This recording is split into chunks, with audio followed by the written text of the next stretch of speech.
Très bien, merci à vous mesdames et messieurs d'être nombreux à nous suivre de partout à travers la République démocratique du Congo, aussi à travers la diaspora, sur YouTube justement. Question d'être informé sur des sujets d'actualité en République démocratique du Congo. Quel est l'avenir de l'opposition congolaise pendant ces temps que Félix Antoine Tshisekedi Tshilombo est au pouvoir? Est-ce que l'opposition est divisée sur cette question liée au porte-parole de l'opposition? Vous savez que ça tire à boulet rouge entre le camp Fayoulou et le camp Katumbi sur cette question.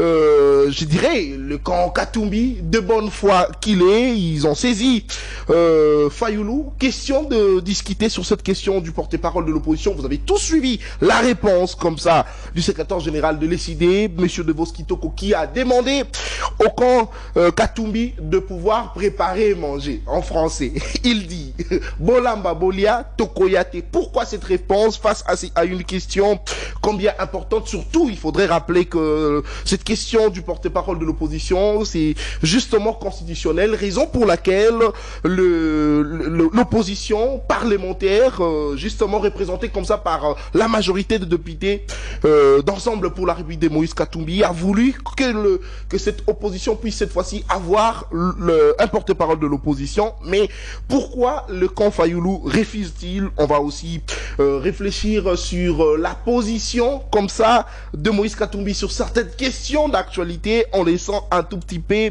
silencieux. Pourquoi? Raison pour laquelle certaines langues disent qu'il est de l'union sacrée, notamment l'ancien cadre de son parti, je cite ici Monsieur Jacques Ndala, qui au cours d'une émission a fait savoir que Moïse Katumbi est de l'union sacrée, il n'est pas de l'opposition, raison pour laquelle notre invité va certainement répondre à toutes nos questions liées à ces sujets. Il s'agit ici de Monsieur Christian Mayassi, il est cadre et communicateur du parti politique Ensemble pour la République. C'est avec lui que nous allons échanger pendant 45 minutes sur des sujets d'actualité. Monsieur Christian Mayassi, bonjour et bienvenue à vous. Bonjour, chers journalistes, bonjour à tous les téléspectateurs qui nous suivent de partout.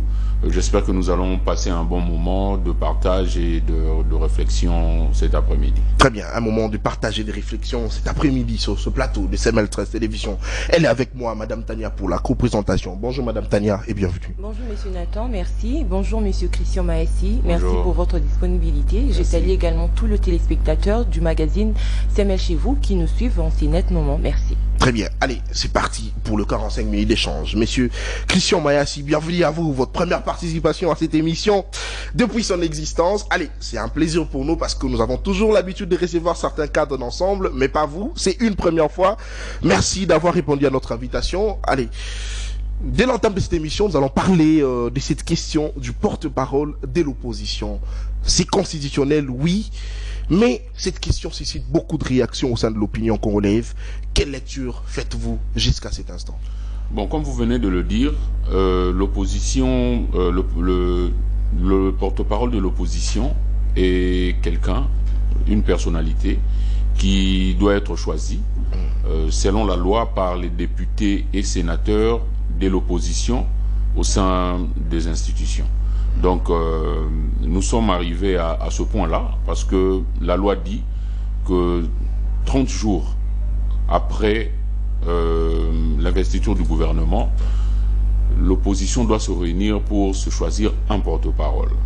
Et nous savons que le gouvernement de Madame Judith a été investi le 11 juin.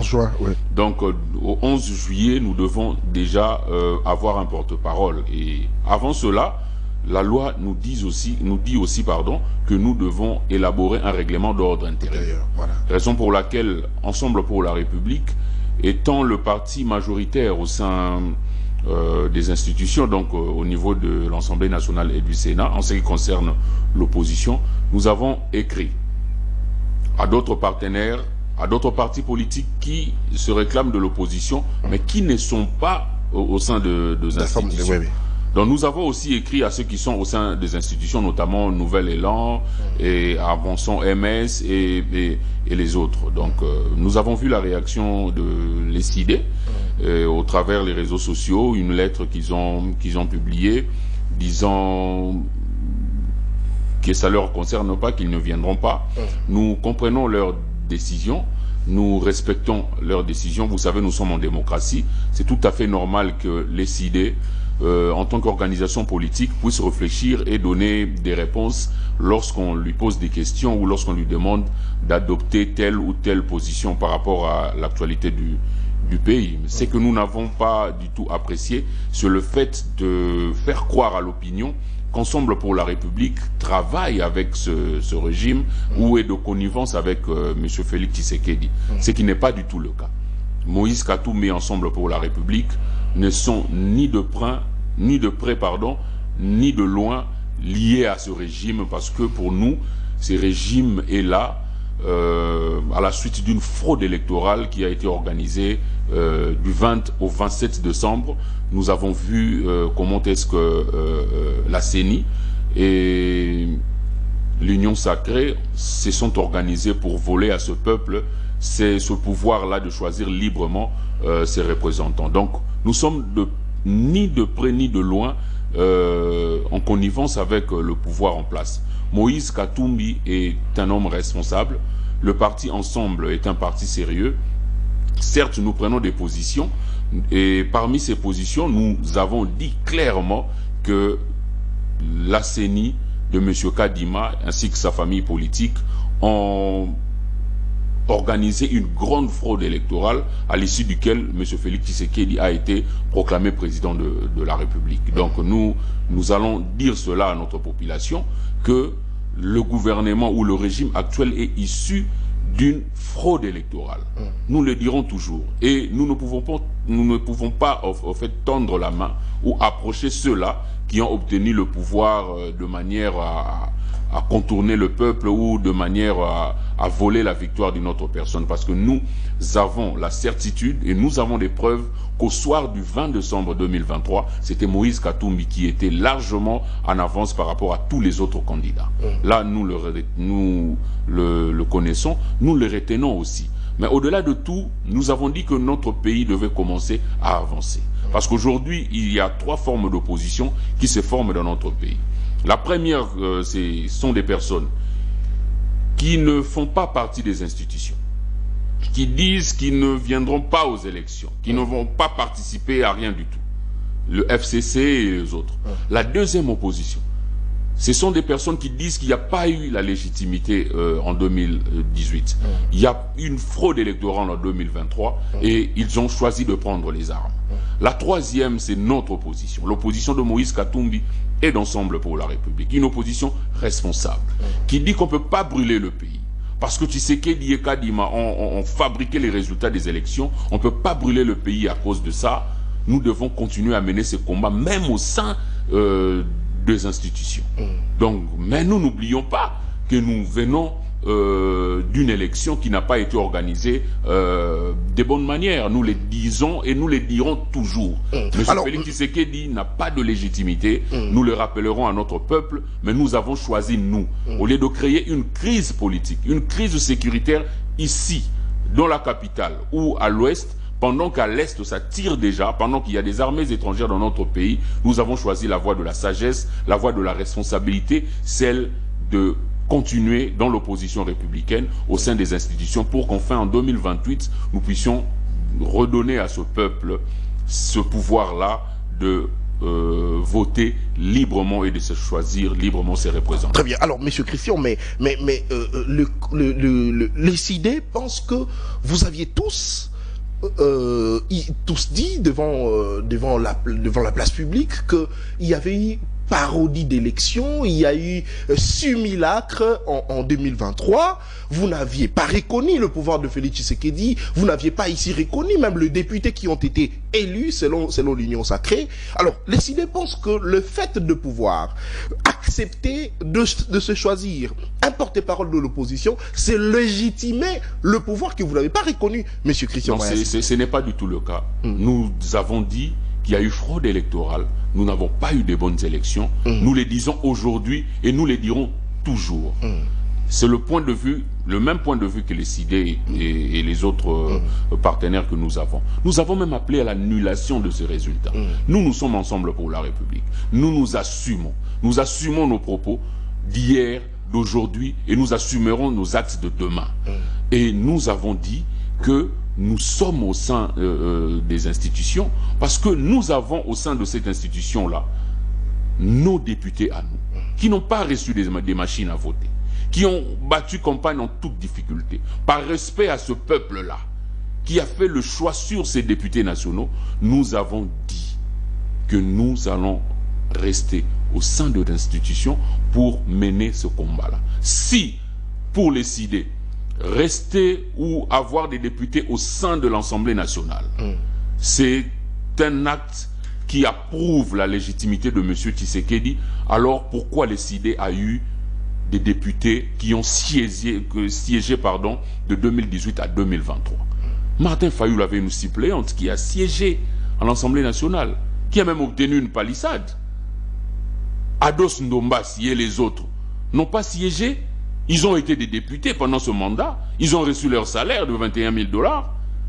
Où était Martin Fayulu pour qu'en ce moment-là, il puisse nous dire que siéger, c'est reconnaître la légitimité de Félix Tshisekedi, parce qu'en ce moment-là, il se réclamait le président élu. Nous disons que ce n'est pas du tout sérieux de faire cette opposition-là, avec le mensonge. On nous dit ici que les CID ne participera pas à cette histoire de porte-parole de l'opposition. Nous respectons cela. Libre à eux de le faire. Dans cette lettre, nous avons même vu les CID écrire que vous avez refusé les élections. Vous avez refusé de participer. Vous avez refusé ceci. Qu'est-ce qui a changé pour qu'aujourd'hui, vous puissiez accepter d'être au niveau de l'opposition? Nous renvoyons la même réponse à les CID. Qu'est-ce qui avait changé pour que Martin Fayulu, qui a dit qu'il n'ira pas aux élections, puisse à la fin participer aux élections? C'est le même langage qu'ils avaient sorti. C'est ni alamba alia tokoya na élection akadimate kadimalambi ba yegolia. Donc nous disons que cette manière de faire les choses, ce n'est pas du tout responsable. Le CID a fait son choix de ne pas participer dans le choix du porte-parole de l'opposition. Nous avons fait le choix, nous, de travailler pour que l'opposition ait un porte-parole. Nous sommes en démocratie, nous respectons leurs décisions, ils doivent aussi respecter la nôtre. Très bien. Alors, en rédigeant votre lettre, la lettre qui a justement sollicité la participation de l'ECD aussi, vous vous attendez à cette réaction de la part de l'ECD ou vous avez été carrément surpris? Non, nous sommes en démocratie. Lorsque vous abordez quelqu'un pour venir s'associer à vous pour un travail, il a la liberté de venir ou de refuser. Ils ont fait le choix de refuser. C'est leur droit, on leur concède ça. Et nous allons continuer, parce que dans l'opposition, ce n'est pas seulement les CID et Ensemble pour la République.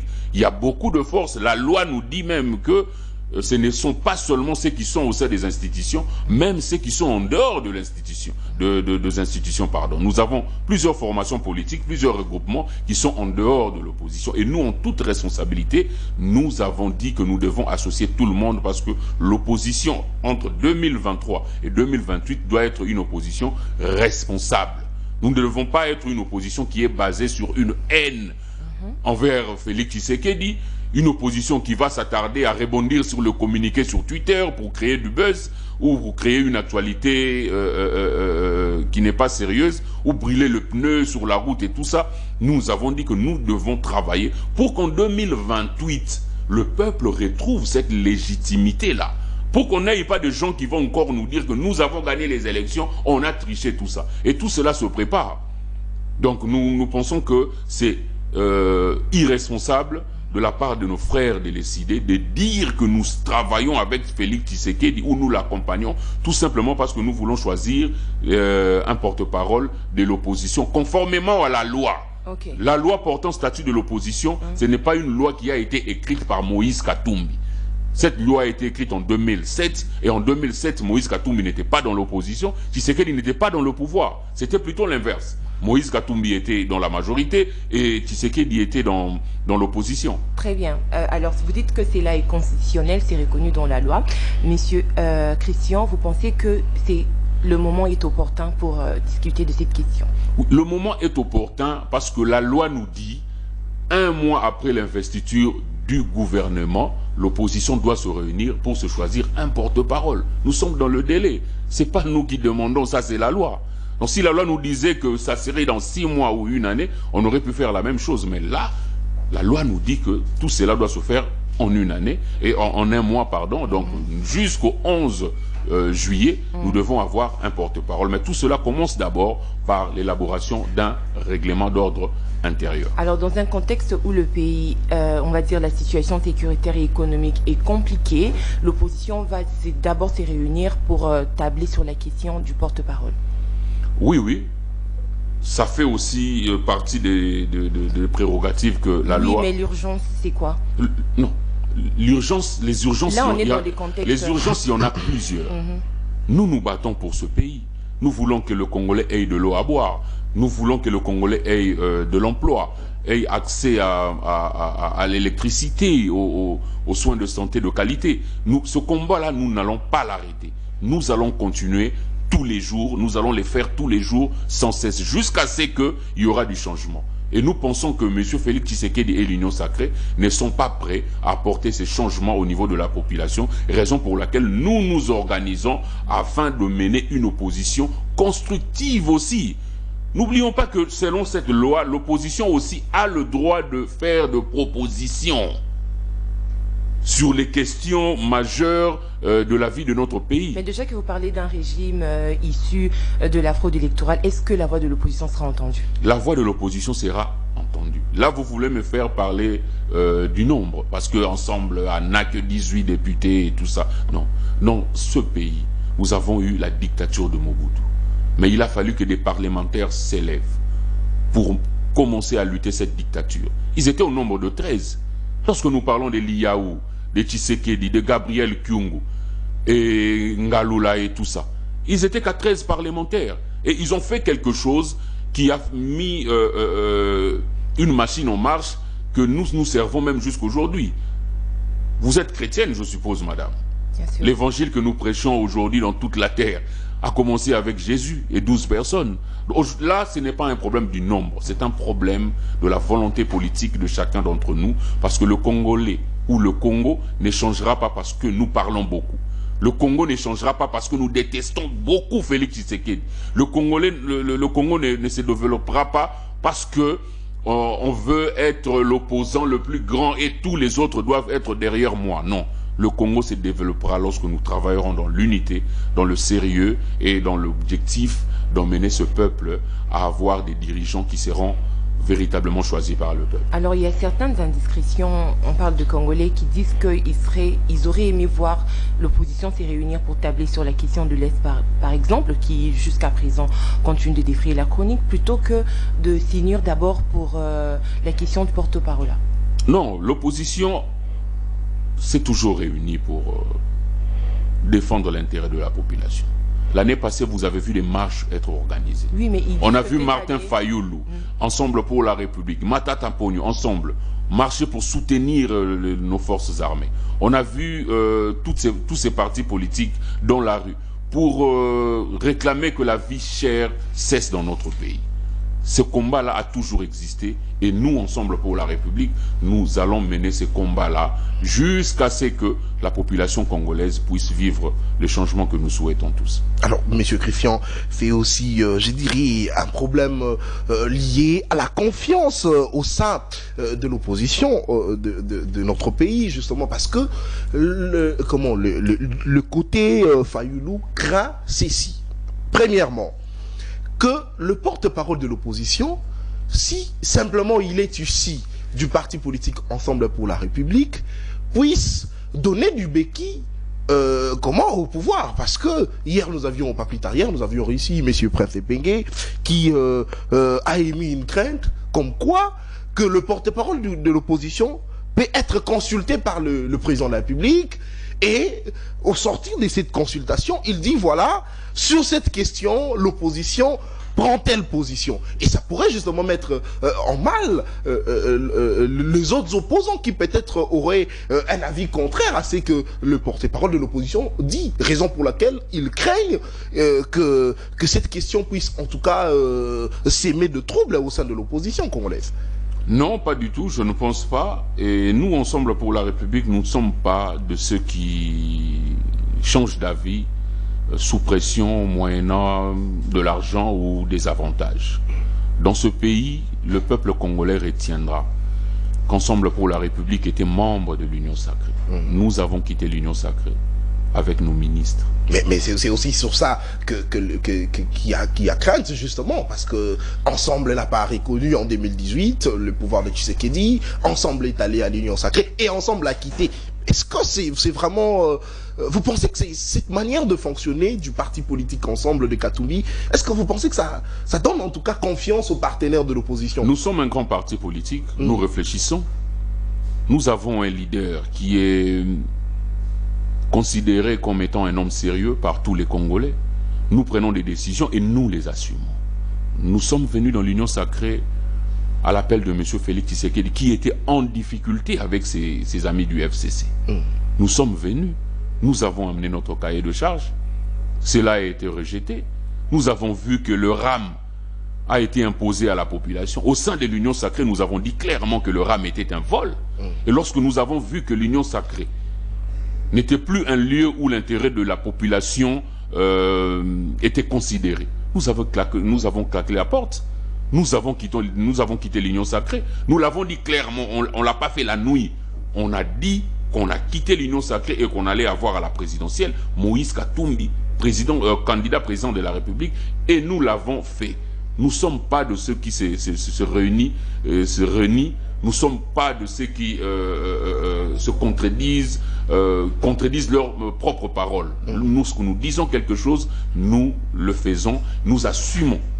Alors, notre participation au sein de l'Union sacrée, que nous avons quitté d'ailleurs, parce que nous avons vu que la logique d'Ensemble pour la République ne marchait pas ou ne concordait pas avec celle de l'Union sacrée. Très bien. Ils disent encore, en 2006, comment l'opposition n'avait pas un porte-parole de l'opposition, au sein de l'opposition.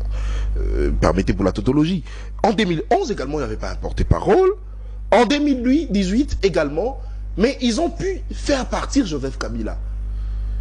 Pour eux, ils pensent que, comme je l'ai dit, dès l'entame de cette émission, avoir un porte-parole, c'est légitimer justement le pouvoir de Tshisekedi. Pourtant, ils ont pu faire partir Joseph Kabila sans que l'opposition ait un porte-parole. Non, mais au fait, faisons un peu la nuance. L'objectif, c'était de faire partir Kabila, ou l'objectif, c'était qu'après Kabila, que le Congolais puisse avoir à la tête de ce pays un monsieur qui serait choisi par la population. L'objectif, c'était de faire partir d'abord Kabila. Je vous donne ici l'exemple de Moïse Katumbi qui avait dit pas de faux pénalty, pas de troisième faux pénalty. Oui. C'était ça justement l'objectif. Oui. La Constitution disait que Kabila ne veut pas faire un troisième mandat. Et lorsqu'il y a eu tentative de le faire, Moïse Katumbi l'a dit clairement. Très bien. Donc l'objectif, c'était d'abord de le faire partir. Moïse Katumbi a passé près de 4 années en exil. Tout simplement parce qu'il n'était pas d'accord. Il voulait revenir dans son pays. On a vu les images à Kasumbalesa, où Moïse Katumbi a été empêché de rentrer dans son propre pays. Il a vécu 4 années, loin de sa famille biologique, loin de sa terre natale. Vous savez combien... Il a vécu loin, mais l'opposition n'avait pas un porte-parole. Lui était à l'extérieur, ici en interne, les opposants marchaient, manifestaient pour demander le départ de Kabila sans porte-parole de l'opposition. La différence de Moïse Katumbi avec d'autres leaders politiques, Moïse Katumbi est capable de s'effacer au profit d'une autre personne. Très bien. Il s'est effacé en faveur de Martin Fayulu. Il a accepté d'être membre de l'Union sacrée qui était conduite par Félix Tshisekedi. Souvenez-vous, lors des travaux de la Saint-Sylvestre, Étienne Tshisekedi a demandé que les travaux soient suspendus jusqu'à ce que le cas de Moïse Katumbi qui était en exil puisse être résolu. Vous savez la réponse de Moïse Katumbi? Il a dit que sa personne ne comptait pas. L'intérêt, c'était le Congo. Que lui soit en exil ou pas, ce n'est pas un problème. Continuer à travailler, le problème, c'est le Congo d'abord. Aujourd'hui, si nous avons en face de nous des personnes qui se croient super opposants, qui, dans leur logique, c'est soit nous, soit personne. Là, ça ne marche pas. Déjà, donc vous pensez qu'il y a des gens qui se croient super opposants dans oui. Comme qui, par exemple? Vous avez eu Prince Penge hier. Il vous a dit clairement, on peut te choisir porte-parole de l'opposition. Si moi et Penge, je ne t'accepte pas, ça sert à rien. Ça veut dire que, selon la logique de nos amis de l'ECD, c'est Martin Fayoulou qui est l'opposant le plus grand, et toute personne qui se réclame de l'opposition doit être derrière Martin Fayoulou. Et nous ne sommes pas d'accord avec ça. L'opposition est plurielle et il n'y a aucun texte, aucune loi qui nous oblige à être derrière un candidat quelconque. Moïse Katumbi est responsable politique de son parti, de la même manière que Martin Fayoulou. S'il se réclame être le vainqueur des élections de 2018, nous réclamons aussi d'être les vainqueurs des élections de 2023. Parce que nous avons de preuves que c'est Katumbi, au soir du 20 décembre, qui a été le candidat et a le plus grand nombre de voix. C'est ça. Très bien. Alors, Monsieur Christian, tout à l'heure, vous avez parlé de Moïse Katumbi qui ne veut pas que le pays soit brûlé. Selon Ensemble, il faut continuer à mener le combat, même au sein des institutions. Dites-nous un peu, Monsieur Christian, est-ce que vous pensez qu'une fois le porte-parole de l'opposition trouvé, choisi, le Congolais, au fait, se diront qu'avec ça, on pourra trouver gain de cause? Comment pensez-vous résoudre justement les difficultés que font face les Congolais, de façon générale? Madame, la misère de la population, le chômage, la vie chère, la guerre à l'Est ne prendront pas fin si l'opposition se choisit un porte-parole.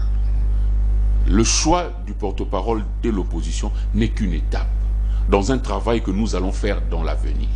Nous devons construire la légitimité que nous voulons en 2028. Nous devons la construire maintenant, en travaillant, en faisant des propositions, en rappelant à notre population que nous avons eu les 2 cycles électoraux passés avec une grande tricherie, en 2018 et en 2023. D'où vous pouvez vous en passer?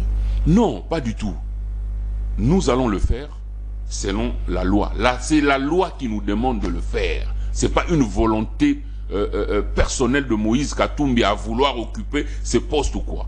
Dans ce pays, madame, on a proposé à Moïse Katumbi d'être Premier ministre. Il a refusé.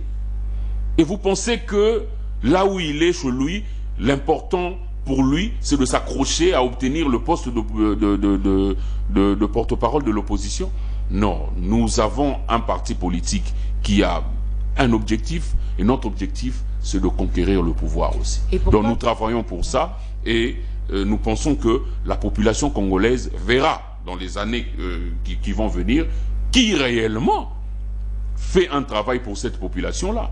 Nos amis ont crié pendant 5 années qu'ils ont remporté les élections. On leur a volé la victoire. Mais à part le fait de dire ça, quelles sont les actions qu'ils ont posées?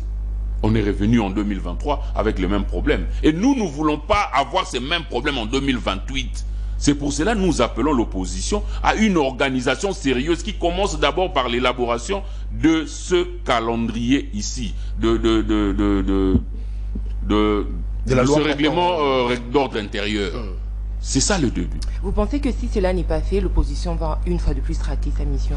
Non, je ne dis pas que si ça se fait pas, on rate la mission. Le combat d'Ensemble pour la République de Moïse Katumbi continuera, porte-parole ou pas.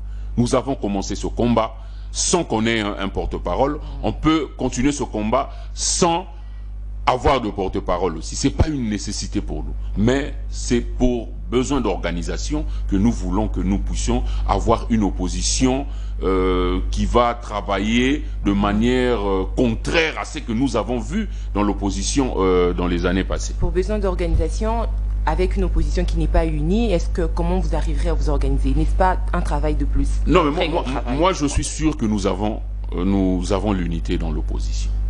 Martin Fayoulou et les CID ont donné leur position, ce qui est tout à fait normal. Nous sommes en démocratie. Martin Fayoulou et Moïse Katumbi ont un point commun. C'est lequel? Ils sont tous deux à la recherche du bonheur de ce peuple. Si nous entrons aujourd'hui dans cette guerre, Fayoulou contre Katumbi, la population ne gagne rien. Nous avons un adversaire commun. Notre adversaire, c'est Félix Tshisekedi et son union sacrée qui détourne qui n'arrive pas à sécuriser les Congolais, qui n'arrive pas à mettre en place un système judiciaire sérieux pour notre population. C'est ça notre combat. Et nous allons travailler pour ça. Très bien. Allez, dernier aspect sur cette question, pour passer à un autre chapitre, messieurs Christian, c'est l'aspect financier. Parce que vous avez évoqué ici le cas de Prince Epenge qui était sur notre plateau hier.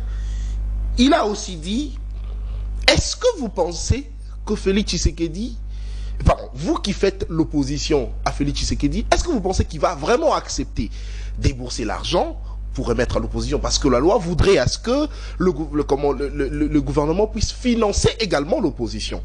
Si vous êtes bien organisé, comme vous l'avez dit, vous avez un porte-parole de l'opposition, vous avez un règlement intérieur, l'État doit également financer les actions de l'opposition. Alors, il a émis une crainte, M. Prince Epenge, comme quoi, est-ce que vous pensez que vous qui faites l'opposition à Félix Tshisekedi, celui-ci va accepter comme ça que l'État puisse débourser 1 million pour vous donner question de pouvoir organiser des actions contre son pouvoir?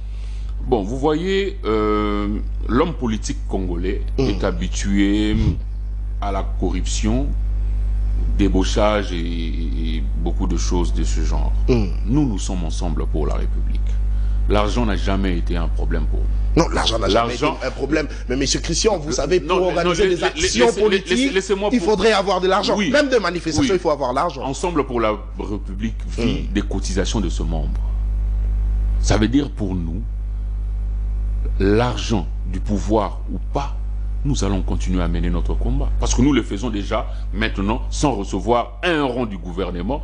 Et je ne vois pas pourquoi est-ce que nous pouvons arrêter ou changer de position parce que nous n'avons pas reçu tel ou tel montant. Le problème pour nous, ce n'est pas de l'argent. Le problème pour nous, c'est d'apporter la solution au problème de la population congolaise. Et Moïse Katumbi et son parti politique sont prêts à le faire. Très bien. Merci beaucoup, mesdames et messieurs. Vous êtes en direct de CML 13 Télévision. Vous le faites bien. Allez, monsieur Christian Mayassi, c'est lui notre invité. Je rappelle qu'il est cadre et communicateur du parti politique Ensemble pour la République de monsieur Moïse Katumbi. Deuxième partie de notre émission. Nous allons parler de l'avenir de l'opposition au sein des institutions, et ça, l'opposition parlementaire et extra-parlementaire. Je le dis pourquoi, parce que au sein de l'opposition parlementaire, nous avons Ensemble pour la République qui a beaucoup de députés, mais est-ce que au sein de l'Assemblée nationale, le travail se fera comme il faut? C'est-à-dire, est-ce que l'opposition aura un mot à dire face à 400 et quelques députés au sein, 400 et quelques députés de l'Union sacrée? Est-ce que l'opposition aura en tout cas la voix qui va s'entendre? Est-ce que l'opposition aura vraiment le temps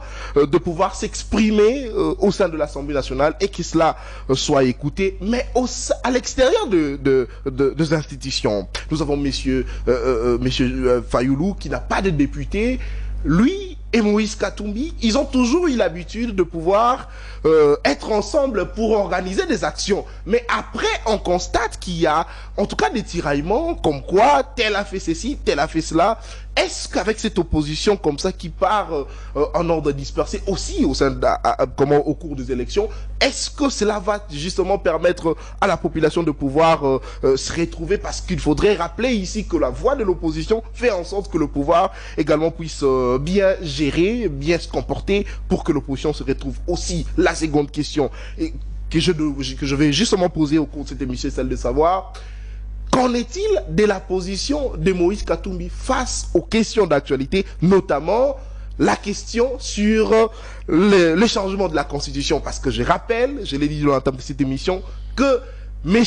Jacques Ndala a dit que Moïse Katumbi n'est pas de l'opposition, il est de l'Union sacrée. Monsieur Christian Mayassi, face à cette question, notamment à la position de Moïse Katumbi sur des questions d'actualité, quelle est votre lecture? Bon, vous venez de soulever un point de M. Jacques Ndala, qui est libre de dire ce qu'il veut. Il a tout dit, hein, il a beaucoup parlé. Il a même dit que Moïse Katumbi était, ou Ensemble pour la République était un parti tribaliste, pendant que lui, n'étant pas de la même province d'origine que Moïse Katumbi, Moïse Katumbi lui a confié la jeunesse de son parti pendant beaucoup d'années.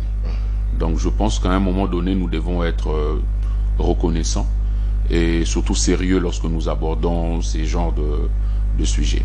En ce qui concerne la révision de la Constitution, nous pensons que ce n'est pas une priorité maintenant. Pourquoi? Parce que la question de changement ou de la révision de la Constitution, c'est une question nationale. C'est un débat national. Qui dit débat national dit que tous les Congolais, où qu'ils soient à travers le pays, doivent participer. Soit par référendum, soit en donnant leur avis. Pourquoi nous voulons priver, nous, les Congolais qui sont à Bunagana, de donner leur avis sur la révision de la Constitution? Tous ceux qui sont dans les territoires occupés, pourquoi on leur prive ce droit-là? La Constitution que nous avons maintenant n'est pas tombée du ciel. Cette Constitution a été choisie par le peuple pendant un référendum. Les Congolais avaient le droit d'aller aux urnes en 2005, de dire oui ou non. Et à 85%, les Congolais ont dit oui. Parce qu'ils estimaient que c'était un texte qui était, certes, pas parfait, parce qu'il n'y a pas de constitution parfaite, c'est une œuvre humaine, mais nous avons vu que ça peut quand même nous aider à reconstruire notre pays petit à petit. Parce qu'on venait de sortir d'une guerre, il y avait le MLC, il y avait le RCD, le pays était divisé. Au moins avec cette constitution, on a eu la certitude que personne ne peut prendre le pouvoir de manière à échapper aux élections. Personne, lorsqu'il prend ce pouvoir-là, ne peut faire plus de 2 mandats. Cette constitution nous a garanti, et c'est cette constitution qui a fait que Joseph Kabila ne fasse pas un 3e mandat. Et c'est cette constitution qui fera que Félix Tshisekedi ne fasse que 2 mandats. Il n'aura pas un 3e mandat. Parce que nous n'allons pas laisser ces gens nous fabriquer une constitution sous les arbres alimentés et venir l'imposer à tout un peuple. Mais Moïse Katumbi, il ne dit rien, Moïse Katumbi. C'est ça aussi la crainte des Congolais. Il ne parle pas face aux questions de l'actualité, notamment la misère de Congolais. D'ailleurs, je rends ici hommage à Madame Gloria Senga qui serait arrêtée pour cette campagne de Tolembi Passi. Mais on constate que l'opposition ne réagit pas face à cette question. Mais l'opposition est prête à réagir quand il faut organiser des élections. Mais quand la population souffre, l'opposition ne dit rien. Non, non, non, là, ce n'est pas du tout vrai. Moïse Katumbi vit avec le peuple au quotidien. Il connaît la misère que vit la population congolaise.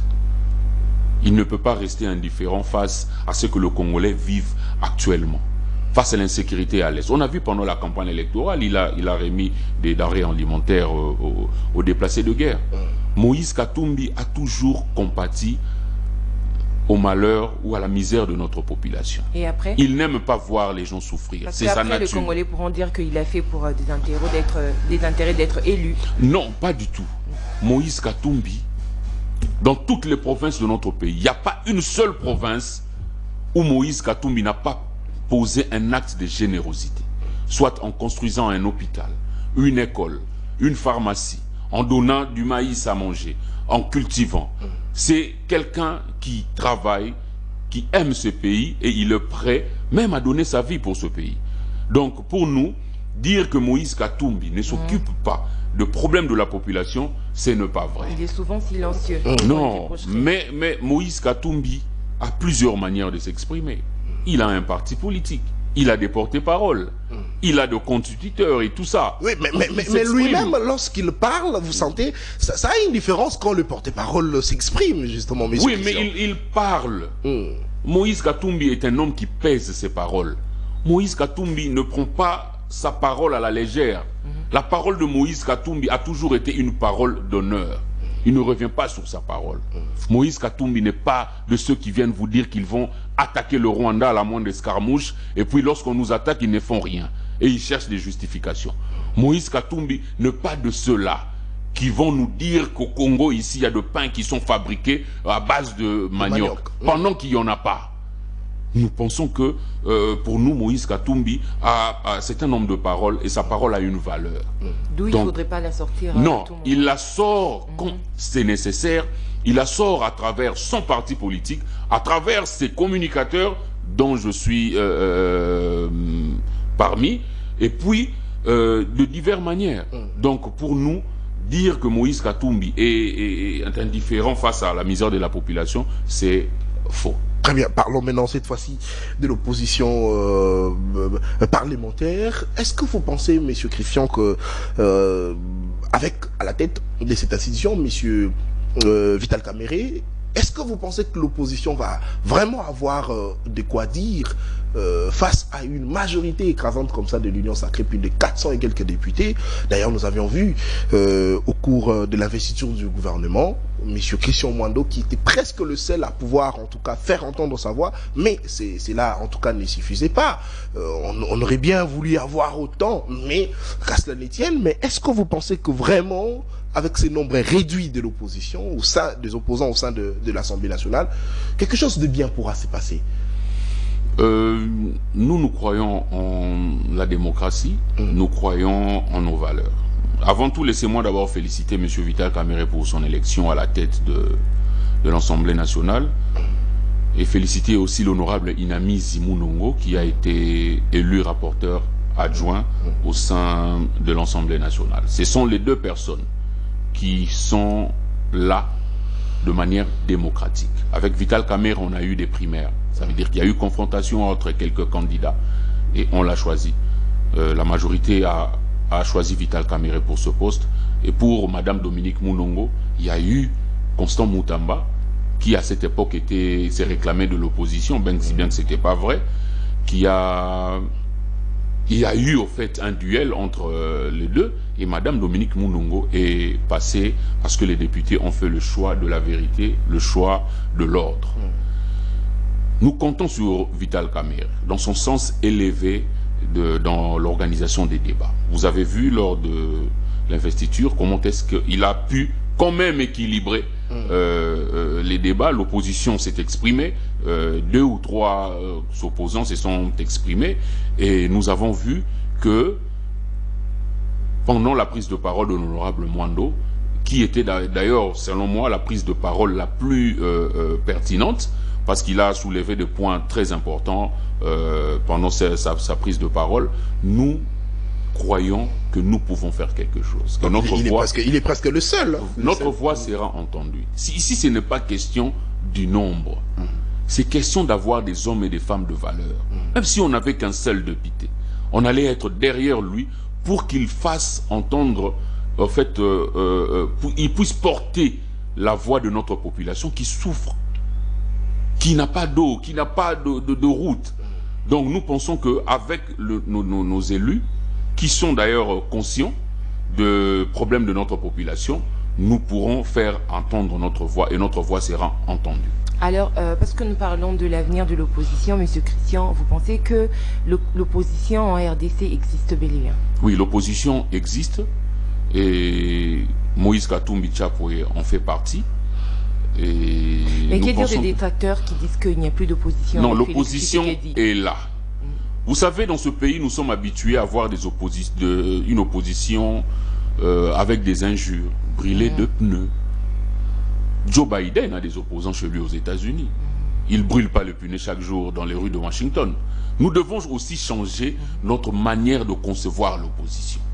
C'est pour ça que nous voulons s'organiser avec cette loi pour avoir enfin une opposition responsable. Nous ne voulons pas d'une opposition qui nous dira qu'on leur a volé des élections, qui vont répéter ça pendant 5 ans sans pour autant adopter de mesures pour changer cela.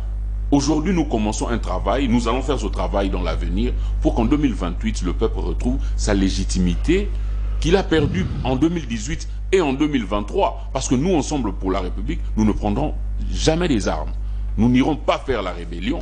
Parce que pour nous, le seul mode d'accès au pouvoir reste les élections. Et nous pensons que dans ce pays, si les élections sont organisées de manière démocratique, c'est Moïse Katumbi qui va largement les remporter. Est-ce que Ensemble, dans son plan d'action, pense également à des marches, de descente sur terrain pour faire entendre leur voix?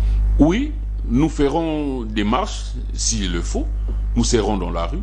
Nous irons même dans des cabinets ministériels pour demander de comptes aux ministres, parce que la loi ici nous l'autorise à aller poser des questions sur une décision de la part de l'exécutif. Nous ne sommes pas membres de l'exécutif, nous sommes dans l'opposition. On dirait qu'Ensemble est très bien réveillé cette année, enfin on va dire dans cette législature. Non, nous avons dit, nous allons attendre que le gouvernement soit investi. Le gouvernement a été investi et nous allons être des opposants à ce gouvernement-là, avec des propositions, avec des idées.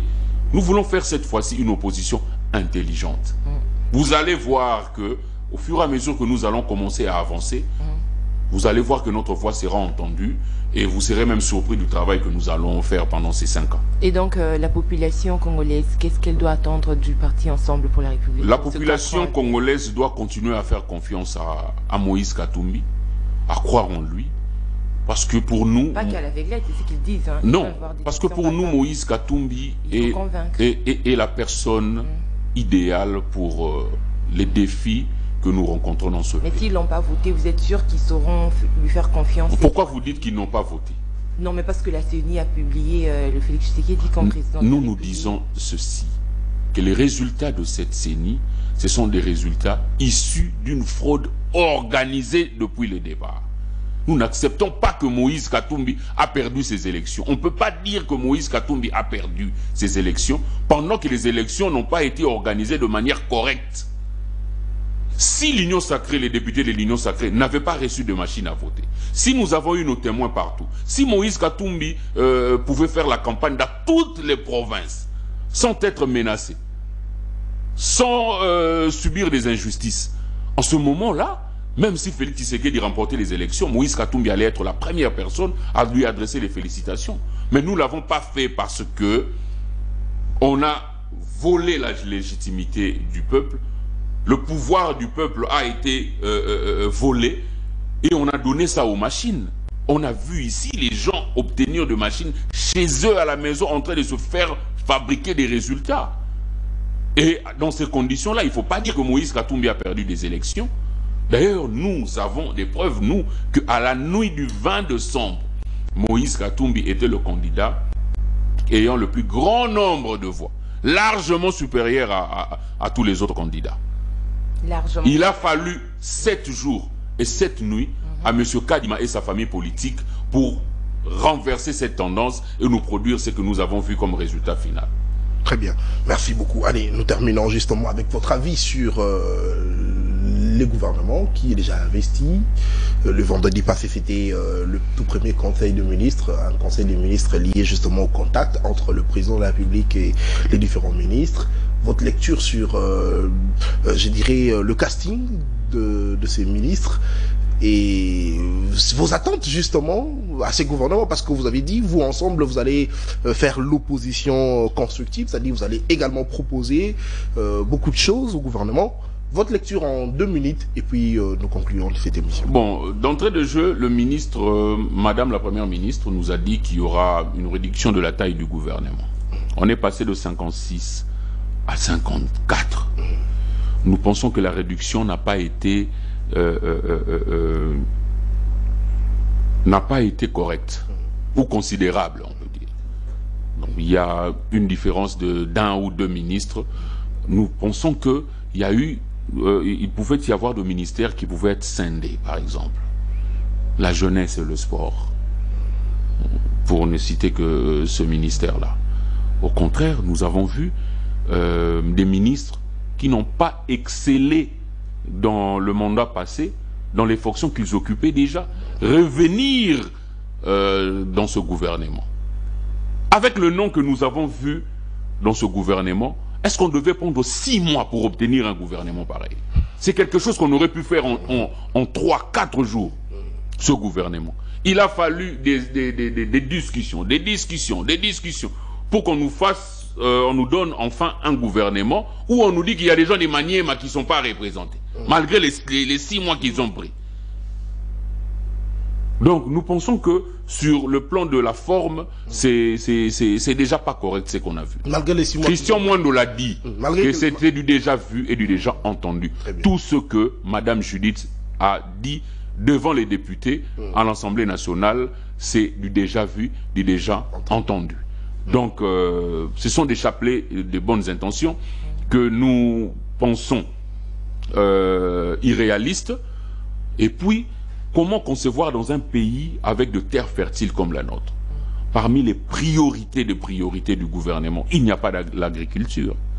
La sécurité, même l'armée, c'est en 3e position. Enfin, on doit quand même savoir ce qu'on veut en priorité. Comment pouvons-nous espérer emmener ce pays vers le développement si nous ne cultivons pas nos terres? Parce que depuis que M. Félix Tshisekedi est là, il n'y a pas de politique agricole claire. Il n'y a que Kanyamaka cessé et puis rien. Est-ce qu'ils peuvent nous dire, dans les 5 années passées, combien de tonnes de maïs ont été cultivées dans le pays? Ou combien de tonnes de riz ont été cultivées dans le pays? Ils ne pourront pas nous dire parce qu'il n'y a pas d'objectif dans ça.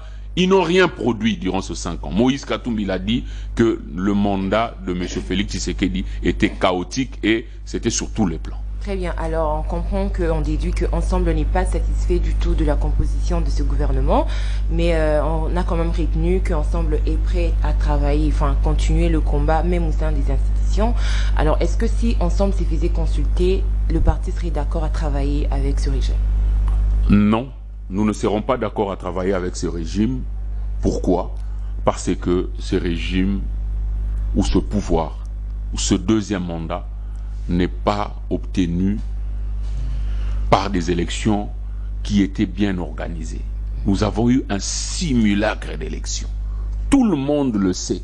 Même ceux qui sont dans l'Union sacrée. Nous avons vu des audios circuler ici, où certains s'accusent. Moi, j'avais eu les machines, demandez à Kabouya, demandez à Kazadi. C'était pas seulement moi. On a tous écouté ça.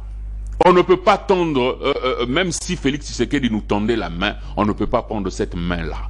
Parce qu'en regardant cette main, nous voyons la fraude électorale. Nous voyons les détournements. Nous voyons les injustices. Nous voyons les arrestations arbitraires. Nous avons Mike Moukebaï, qui a passé plus d'1 année en prison sans être jugé. Et vous pensez qu'on est naïf pour accepter de travailler avec des gens comme ça? Nous n'allons pas le faire. Nous avons choisi de rester dans l'opposition et c'est un choix responsable et nous l'assumons. Très bien, parce que vous avez parlé de Mike Moukebaï, qu'est-ce que vous êtes en train de faire vous? Parce qu'on sent un silence, on doit se le dire.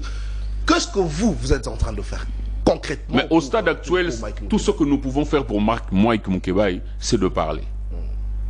C'est de parler, de dire à ce pouvoir qu'il est anormal qu'un monsieur, un dimanche, devant chez lui, se fasse arrêter et qu'une année après, il n'y a aucun jugement prononcé, il n'y a pas de procès, il n'y a rien.